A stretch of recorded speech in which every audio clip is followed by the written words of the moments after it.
Agora, você vê, o que eu acho que falta aqui nesse esclarecimento é separar hospital de unidade de saúde. Sim, é verdade. Os hospitais têm que ser... Porque a pessoa que não entende direito diz, vai pô, pro vou no hospital, é um central de saúde, então, não deixa de ser. Qual é o protocolo, qual é a orientação hoje? Quais são os sintomas? Essas doenças, as duas doenças, tanto a H1N1 como a influenza sazonal, como a gente chama, têm os mesmos sintomas. Febre acima de 38, tosse, dor de garganta, dor de cabeça, dor no corpo. Ela começa por que sintoma? Normalmente a febre aparece primeiro, não é? E pode ter também desconforto respiratório, falta de ar. O que a pessoa tem que fazer se ela sentir esses sintomas? Como todos os anos as pessoas vão procurar o seu médico, não ir para o hospital. O hospital tem que estar reservado para atender os casos mais graves, que são uma minoria. Vá no centro de saúde, no posto de saúde, no médico de saúde da família e, se você tem um plano de saúde, no seu médico que te acompanha normalmente, aquela pessoa que acompanha a sua hipertensão, ou que é o clínico geral, ou que é o pediatra. Não é? E não adianta também ir no centro de saúde, que está mal avisado, e aplica uma benzetacil que o cara sai de lá com calombo na bunda.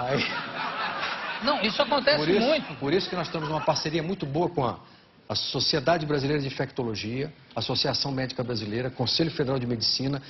Protocolo de conduta está acessível para todos os médicos brasileiros, para todos os enfermeiros, está todo mundo bem informado sobre isso. E é uma gripe, isso eu queria chamar até. Posso colar aqui um pouquinho? Uma colinha? Vontade, pode colar. Tem uma colinha aqui que é o seguinte, é muito importante isso. Desde que você não tenha colado para passar de ano. Não. Desde que não seja na faculdade, aqui pode colar à vontade. Olha só que dados importantes, né? Para reafirmar o que eu estou dizendo. Esses dados aqui já são inéditos, tá? Está saindo aqui no teu programa, eu recebi agora à tarde da minha equipe. 17% das pessoas que tiveram gripe e que apresentaram quadro moderado ou grave, né? Gripe comum, dos que apresentaram quadro moderado ou grave, 17% tinham a gripe comum. E 17%, 14% tinham a gripe nova. Ou seja, do conjunto de doentes que apresentaram sintomas que precisaram ser atendidos em hospital, internado, né? 17% tinham a gripe antiga e 14% a nova. Ou seja, igual. Não tem diferença estatisticamente relevante nenhuma. Outra, importante, né? Dos que tiveram o quadro grave com o novo vírus, 31% tinham pelo menos um fator de risco. Um daqueles fatores que eu falei. Certo. Pelo menos um. E no caso da gripe comum, 28% dos que evoluíram para formas graves tinham pelo menos um fator de risco. De novo, iguais. Agora vamos tratar da letalidade. Espera só um segundo antes de continuar. Você falou ali em 14% e 17%. Caso não houvesse a nova gripe, será que esses casos de nova gripe teriam se somado aos casos de gripe comum? É o que está acontecendo agora. O que está acontecendo? Os dois vírus estão circulando. Se não houvesse a gripe nova, a taxa de gripe no inverno seria a mesma ou aumentou? O que está acontecendo é o seguinte, como aconteceu na Argentina e no Chile, há uma tendência do novo vírus ocupar o lugar do vírus comum, como se houvesse uma competição entre eles, tá? Nesse momento, de todos os casos de gripe, 60% é gripe nova, H1N1, 40% gripe comum. Eles estão se sobrepondo e, em princípio, é uma tendência da gripe comum, a gente não sabe por quê. É uma dinâmica que está acontecendo, os vírus estão competindo. Nós somos o hospedeiro. Para ele sobreviver, ele tem que estar no nosso organismo, né? Então, agora, a letalidade que é importante, muita gente tem dúvidas sobre isso. Voltando à nossa historinha. Lembra lá atrás? Lá atrás, como eu estava fazendo o exame de certeza de todos os casos, eu podia dividir o número de mortes pelo número de casos, e aí eu tenho a taxa de letalidade, ou seja, o percentual de pessoas que ficam doentes e morrem. A partir do momento que eu não estou mais fazendo o exame de certeza, o meu denominador eu deixo de contar. Eu só estou contando os óbitos. Porque o denominador, eu não sei mais se é gripe comum ou gripe nova. Tanto faz como tanto fez, como eu te expliquei. Sintomas iguais, tratamento igual, conduta igual, gravidade igual. Então, deixa de fazer sentido falar em letalidade. Passa a fazer sentido falar em taxa de mortalidade. O que é isso? É a relação entre as pessoas que morrem e a população. Taxa de óbitos por 100 mil habitantes. E a nossa é de 0,01. Muito baixo. Nós temos 34 óbitos confirmados até agora, infelizmente a gente lamenta, mas lembro que ano passado, em um mês, morreram 4.500 pessoas de complicações da gripe comum. Ministro, o vírus não é suicida, quer dizer, ele não tem um interesse em matar o seu hospedeiro. Exatamente. O fato desses vírus estarem se combinando, estarem aí num tranceteio, não é um sintoma também de que eles vão ficar menos vorazes? Tem uma outra pergunta, que essa é crítica. Se todos nós concordamos que nesse momento não existem grandes diferenças entre o comportamento das duas gripes, né? Por outro lado, a grande pergunta é, o que vai acontecer na segunda onda? A segunda onda vai acontecer agora, em outubro, novembro, no hemisfério norte, vai acontecer aqui no inverno do ano que vem. Por que a dúvida?